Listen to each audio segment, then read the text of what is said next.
Người nổi tiếng TV 24 giờ là kênh cung cấp thông tin về các nghệ sĩ, ca sĩ, diễn viên nổi tiếng của Việt Nam và thế giới. Hãy đăng ký kênh của chúng tôi để cập nhật tin tức nhanh nhất trong 24 giờ. Triệu Lệ Dĩnh và Phùng Thiệu Phong đã hợp tác trong 7 bộ phim, gặp gỡ nhau suốt chặng đường, nhưng cuối cùng họ đã kết hôn. Nhiều người cho rằng Triệu Lệ Dĩnh và Phùng Thiệu Phong gặp nhau qua Tây Du Ký, Nữ Vương Thiên Quốc rồi sau đó yêu nhau qua Minh Lan truyện. Nhưng thực tế là họ đã từng hợp tác trong một số bộ phim trước The Monkey King 3. Chúng ta đã bỏ lỡ nhau một thời gian dài, nhưng giờ đây cuối cùng cũng đã đơm hoa kết trái. Hãy để tôi đưa bạn qua bảng kiểm kê chi tiết nhé. Bộ phim đầu tiên họ hợp tác là A Couple. Phùng Thiệu Phong là nam chính, Hoắc Tư Yến là nữ chính. Triệu Lệ Dĩnh lúc đó mới ra mắt. Vai diễn của cô trong vở kịch này chỉ là vai phụ, gần như không đáng kể. Lúc đó biên tập viên cũng xem vì ngoại hình của Phùng Thiệu Phong và Hoắc Tư Yến. Tiếp theo là ỷ khóa Thanh Thu của và hai người bọn họ có quan hệ với nhau. Trong vở kịch, Phùng Thiệu Phong đóng cặp với An Y Hiên, Triệu Lệ Dĩnh vào vai một người hầu, nhưng so với những vai diễn trước đây, lần này cuối cùng cô cũng có tên. Các diễn viên đóng trong phim này sau này đều nổi tiếng như Lý Phi Nhi, Đặng Gia Gia. Dàn diễn viên cũng rất ổn. Tác phẩm thứ 3 được chuyển thể từ tác phẩm Ê Mộng Tình của Phí Ngoạ Tư Tồn. Hồi đó biên tập viên cũng rất thích bộ phim này. Bạn diễn của Phùng Thiệu Phong lúc đó là Trần Kiều Ân. Nhưng trong bộ phim này, Phùng Thiệu Phong không phải nam chính mà là nam phụ, còn Triệu Lệ Dĩnh vào vai một cô bé nổi loạn, một vai rất nhỏ, không có nhiều cảnh quay. Nhưng cô cũng đóng góp lần đầu tiên cho bộ phim phong cách trang điểm khói gây sốc. Phùng Thiệu Phong trở nên nổi tiếng nhờ vai diễn trong bộ phim Hoàng Cung của Vu Chính. Và bạn diễn Dương Mịch đã trở thành cặp đôi chính phú hot nhất màn ảnh. Nhưng nhiều người không để ý rằng Triệu Lệ Dĩnh cũng tham gia diễn xuất trong phim này. Vai diễn của cô còn nhiều hơn những vai diễn trước đây. Vì vậy, chúng ta có thể thấy Dinh Bao tiến bộ qua từng bộ phim. Còn có một bộ nữa là Tân Truyền Thuyết Lương Chúc. Nhưng không hiểu sao bộ phim này lại không được phát sóng, điều này thực sự rất đáng tiếc. Tiếp theo là bộ phim Vương quốc phụ nữ nhận được phản hồi rất tốt trong kỳ nghỉ Tết Nguyên Đán. Suy cho cùng, mối quan hệ giữa Đường Tăng và Nữ Vương nước trong Tây Du Ký vẫn khiến khán giả tiếc nuối cho đến tận ngày nay. Nhưng bây giờ Triệu Lệ Dĩnh và Phùng Thiệu Phong đã kết hôn. Có thể coi là một sự hoàn hảo khác. Vào tháng 4 năm 2021, Triệu Lệ Dĩnh và Phùng Thiệu Phong chính thức tuyên bố ly hôn và từ đó cả hai đã chia tay và sống của họ thực sự gây sốc cho công chúng. Nói cách khác, mọi bước tiến trong mối quan hệ giữa Triệu Lệ Dĩnh và Phùng Thiệu Phong đều là điều bất ngờ.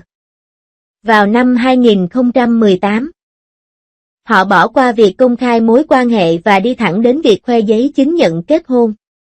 Vào thời điểm đó, có tin đồn rằng cả hai kết hôn vì mang thai. Nhưng cặp đôi liên tục phủ nhận tin đồn và phản đối. Nhiều cư dân mạng không biết sự thật vẫn tin vào điều đó. Thật bất ngờ, con trai của họ chào đời chỉ 5 tháng sau khi họ kết hôn. Những năm gần đây, Triệu Lệ Dĩnh rất thành công trong sự nghiệp nhưng cô cũng bị chỉ trích rất nhiều vì cuộc hôn nhân bí mật và vội vã này. Vậy trải nghiệm nào đã giúp Triệu Lệ Dĩnh trở thành con người như ngày hôm nay? Tại sao cuộc hôn nhân của cô lại ngắn ngủi như vậy? Cô ấy nghĩ gì về tình yêu và hôn nhân 22 vừa qua? Bộ phim truyền hình Hạnh Phúc Muôn Nhà có sự tham gia của Triệu Lệ Dĩnh đã được phát sóng. Trong vở kịch, cô vào vai cô gái nhà quê tự lập tên Hà Hưng Phúc. Có thể nói, vai diễn Hạ Hành Phù này là vai diễn rất gần gũi với bản thân Triệu Lệ Dĩnh. Triệu Lệ Dĩnh đến từ Lan Phường, tỉnh Hà Bắc và sinh năm 1987. Giống như Hà Hưng Phúc, cô lớn lên ở một vùng nông thôn rộng lớn và tươi đẹp. Trong vở kịch, Hạ Hành Phúc có một em gái, ngoài đời Triệu Lệ Dĩnh có một em trai. Hạ Hành Phúc đã đạt được thành công trong sự nghiệp nhờ vào sự kiên trì của mình. Triệu Lệ Dĩnh cũng vậy, cô ấy luôn bước từng bước một. Mọi người đều có một vài ước mơ thời thơ ấu. Ước mơ thời thơ ấu của Triệu Lệ Dĩnh rất đơn giản, đó là thoát khỏi sự ràng buộc của cha mẹ và xem được chiếu trên TV hay không. Đối với những đứa trẻ ở nơi nhỏ muốn ra ngoài, cách phổ biến nhất là dựa vào việc học, nhưng thành tích của Triệu Lệ Dĩnh lại không được tốt lắm. Nhưng như câu nói, mọi con đường đều dẫn tới Dôn. Sau khi tốt nghiệp trung học, Triệu Lệ Dĩnh trúng tuyển vào trường kỹ thuật thông tin điện tử Lan Phường và trở thành sinh viên chuyên ngành quản lý hàng không. Nếu không có gì bất trắc, Triệu Lệ Dĩnh sẽ trở thành một tiếp viên hàng không xinh đẹp sau 3 năm đào tạo. Tuy nhiên, vì lý do gia đình, cô không thể áp dụng kiến thức của mình sau khi tốt nghiệp và thay vào đó, cô đã nộp đơn xin việc làm nhân viên công ty. Đối với Triệu Lệ Dĩnh, những ngày tháng làm nhân viên văn phòng cũng khá tốt đẹp. Vào thời điểm đó, áp lực công việc của cô không lớn đến vậy. Cô ấy ngày nào cũng tan làm và về nhà đúng giờ, số tiền cô kiếm được đủ để sống. Cũng chính vì vậy mà Triệu Lệ Dĩnh mới có năng lượng tham gia các chương trình tài năng. Nhưng thực tế, cô chưa bao giờ ngờ rằng mình sẽ nổi bật giữa vô số thí sinh khác và được đạo diễn Phùng Tiểu Cương để ý. Năm 2006, Triệu Lệ Dĩnh tham gia chương trình tìm kiếm tài năng mang tên Yahoo Star Search. Mặc dù lúc đó cô ấy còn là một trang giấy trắng, nhưng cô ấy không hề sợ hãi sân khấu và đã cố gắng hết sức trong việc ca hát và nhảy múa. Trong cuộc thi đó, Triệu Lệ Dĩnh cũng đã chiến thắng và trở thành quán quân của nhóm Phùng Tiểu Cương. Từ đó, Triệu Lệ Dĩnh bắt đầu bước vào con đường nghệ thuật. Sau đó, cô xuất hiện trong bộ phim ngắn Getting của đạo diễn Phùng Tiểu Cương. Cùng năm đó, cô may mắn được đoàn làm phim truyền hình Golden Wedding tuyển chọn và vào vai Đu Đua, con gái của Trương Quốc Lập và Tưởng. Dù Triệu Lệ Dĩnh đã đóng vai chính trong một bộ phim ăn khách như vậy, cô vẫn chỉ là người mới ngây thơ trong làng giải trí. Vì vậy, phần lớn thời gian, cô chỉ đóng những vai phụ nhỏ trong nhiều bộ phim truyền hình. Trong quá trình này, cô và Phùng Thiệu Phong thực ra đã hợp tác nhiều lần. Trên thực tế, mối quan hệ của họ thực sự giống như mối quan hệ giữa Minh Lan và Cố Đình Giả trong Biết Rõ Số Mệnh. Mặc dù hai người vẫn luôn có những tương tác mơ hồ, nhưng phải nhiều năm sau họ mới chính thức nắm tay nhau. Phùng Thiệu Phong hơn Triệu Lệ Dĩnh 9 tuổi và tốt nghiệp Học viện Hí kịch Thượng Hải.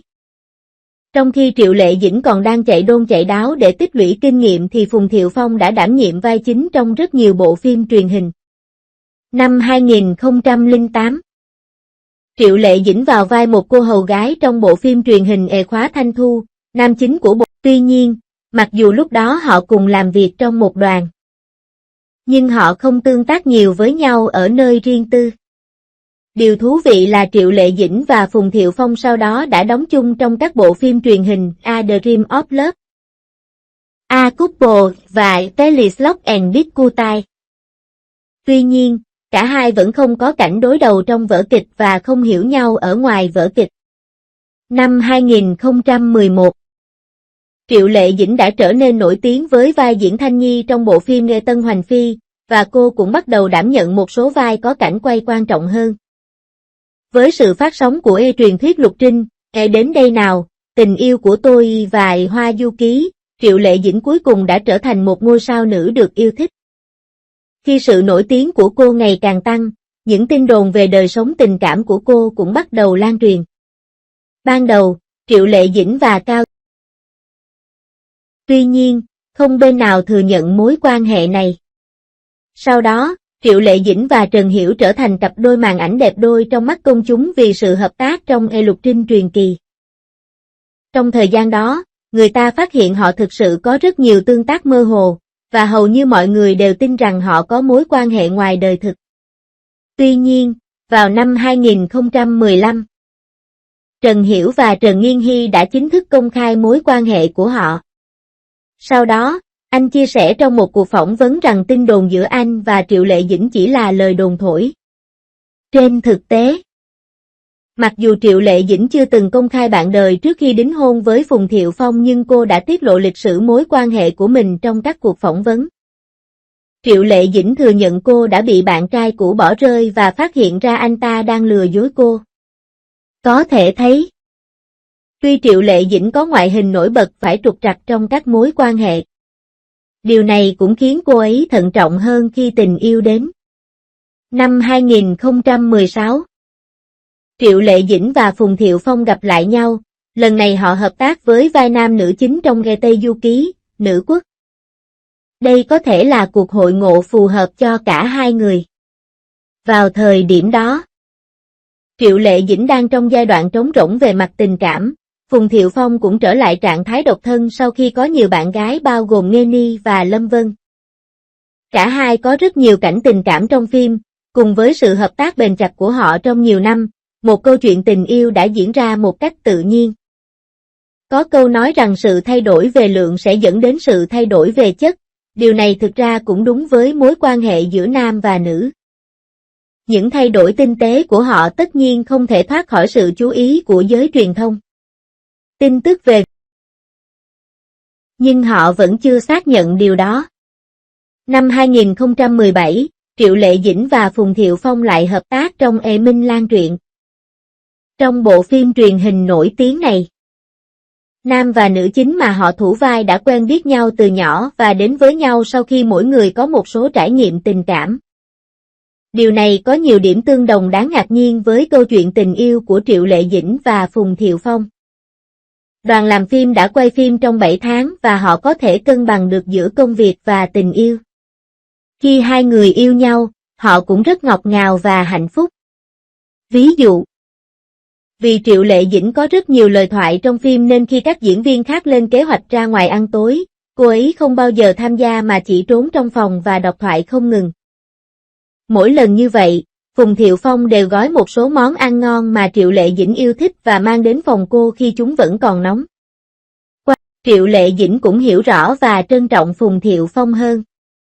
Cô cảm thấy rằng lần này cô đã gặp được người mà cô có thể cùng chia sẻ suốt quãng đời còn lại. Khi đó Phùng Thiệu Phong đã 40 tuổi. Có lẽ anh còn háo hức với chuyện kết hôn hơn cả Triệu Lệ Dĩnh. 3 tháng sau khi bộ phim hoàn thành, Triệu Lệ Dĩnh đã đăng trạng thái nói rằng sức khỏe của cô đang gặp nguy hiểm. Vì vậy cô cần phải nghỉ ngơi một thời gian. Trên thực tế, chỉ 1 tháng sau khi Triệu Lệ Dĩnh đi nghỉ, tin tức nghi ngờ cô mang thai đã lan truyền trên mạng. Vào thời điểm đó, Triệu Lệ Dĩnh cũng đăng một tin nhắn nói rằng, không biết nói gì nữa, chúng ta hãy chia đôi cho mọi người nhé. Có vẻ như đây là lời giải thích khéo léo cho tin đồn mang thai. Mặc dù liên tục có những nghi ngờ từ thế giới bên ngoài kể từ đó, cô và nhân viên của mình cũng đã nhiều lần bác bỏ những tin đồn đó. Cô và Phùng Thiệu Phong bất ngờ tuyên bố kết hôn. Họ có vẻ là cặp đôi nổi tiếng đầu tiên trong ngành giải trí khoe giấy chứng nhận kết hôn trước khi chính thức công bố mối quan hệ. 3 tháng sau, cặp đôi từng cố gắng che giấu tin tức mang thai giả cuối cùng cũng đã công bố tin vui mang thai mà họ đã che giấu bấy lâu nay. Tuy nhiên, Triệu Lệ Dĩnh đã bị cư dân mạng chỉ trích vì điều này. Kiểu hành vi phản bội này thực sự không thể nói nên lời. Vì Phùng Thiệu Phong có chuyện tình cảm phong phú nên công chúng không mấy lạc quan về cuộc hôn nhân này. Cùng với việc mang thai, thế giới bên ngoài có cái nhìn bi quan về họ hơn là chúc phúc cho họ. Trên thực tế, khi hai người mới kết hôn, Phùng Thiệu Phong đã nhắc đến Triệu Lệ Dĩnh rất nhiều lần trên các chương trình tạp kỹ. Anh có vẻ rất giỏi thể hiện tình cảm. Khi đang quay một chương trình tạp kỹ, đến nỗi anh lập tức lấy điện thoại di động ra để chia sẻ cảm giác mới lạ này với Triệu Lệ Dĩnh. Có lần, anh đang ở một phim trường đẹp như tranh vẽ, cảm nhận được sự thoải mái mà chuyến đi mang lại, đột nhiên nói rằng anh không đi cùng Triệu Lệ Dĩnh vì cô sợ lạnh. Bây giờ anh hối hận vì không thể cùng cô thưởng ngoạn cảnh đẹp. Có thể thấy mối quan hệ giữa họ vào thời điểm đó thực sự rất tốt. Họ sinh được một cậu con trai đáng yêu tên là Xiang Xiang và sống bên nhau 3 năm. Quan điểm của nhiều người về cuộc hôn nhân này đã chuyển từ nghi ngờ sang ủng hộ, nhưng vào thời điểm này, Triệu Lệ Dĩnh và Phùng Thiệu Phong đã chính thức tuyên bố tin tức ly hôn. Bạn nên biết rằng chỉ 1 tháng trước khi chính thức công bố tin ly hôn, Phùng Thiệu Phong đã kiện những cư dân mạng đăng bài viết cho rằng họ không lạc quan về cuộc hôn nhân của mình và nhận được 7.000 nhân dân tệ tiền bồi thường. Họ vừa mới và sau đó chính thức tuyên bố ly hôn. Động thái này một lần nữa khiến mọi người sửng sốt. Đồng thời, điều này cũng khiến mọi người thắc mắc. Họ chỉ mới kết hôn được 3 năm và đứa con của họ mới chỉ 2 tuổi. Cặp đôi từng hạnh phúc này đang gặp phải nút thắt khó giải quyết nào? Tại sao họ phải lựa chọn ly hôn? Trong đơn ly hôn, Triệu Lệ Dĩnh đưa ra lý do hai người ít gặp nhau vì công việc nên quyết định quay lại mối quan hệ bạn bè. Trên thực tế, tuy rằng thời gian ở bên nhau ít hơn và thời gian xa nhau nhiều hơn, nhưng thực ra, hai người đã mất đi quyết tâm ban đầu muốn ở bên nhau. Nói cách khác, họ không yêu nhau nhiều như họ tưởng tượng. Phùng Thiệu Phong từng tiết lộ trong chương trình rằng anh đã nhiều lần hỏi Triệu Lệ Dĩnh, thì em đến với anh chỉ để kết hôn, hay em kết hôn với anh vì em thực sự yêu anh của mình vì anh ta không chắc chắn về cảm xúc của người kia. Có người nói rằng chỉ số IQ của phụ nữ khi yêu là bằng 0, và trong mắt phụ nữ, tình yêu quan trọng hơn bất cứ điều gì khác. Nhưng hiện nay, ngày càng có nhiều phụ nữ không tin vào tình yêu, và Triệu Lệ Dĩnh là một trong số đó.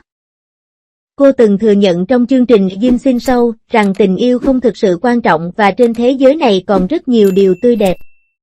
Ngoài ra, Triệu Lệ Dĩnh còn tiết lộ rằng mình cũng khá mạnh mẽ khi trong một mối quan hệ. Đôi khi tôi đối xử với bạn trai mình như một nhân viên và không thực sự quan tâm đến cảm xúc của anh ấy. Một người phụ nữ coi tình yêu là thứ không cần thiết, độc lập và mạnh mẽ tất nhiên sẽ rất thoải mái và dễ dàng khi đối mặt với cảm xúc. Kim Hưng cũng trả lời cô một cách sắc sảo, nói rằng cô vẫn chưa gặp được đúng người. Đối với Triệu Lệ Dĩnh và Phùng Thiệu Phong, đối phương không phải là người có thể đồng cảm với họ. Điều đáng buồn là từ đầu đến cuối, họ không có thời gian để tổ chức một đám cưới, thậm chí cả nhẫn cưới cũng được thực hiện sau sự kiện. Mặc dù họ đã có những khoảnh khắc rung động trái tim và mong muốn được ở bên nhau trọn đời. Nhưng chỉ trong vòng 3 năm, mối quan hệ này đã hoàn toàn biến mất. Và cặp đôi từng yêu nhau này cũng đi theo những hướng khác nhau. Hiện đã 35 tuổi, sự nghiệp của Triệu Lệ Dĩnh đang trên đà phát triển.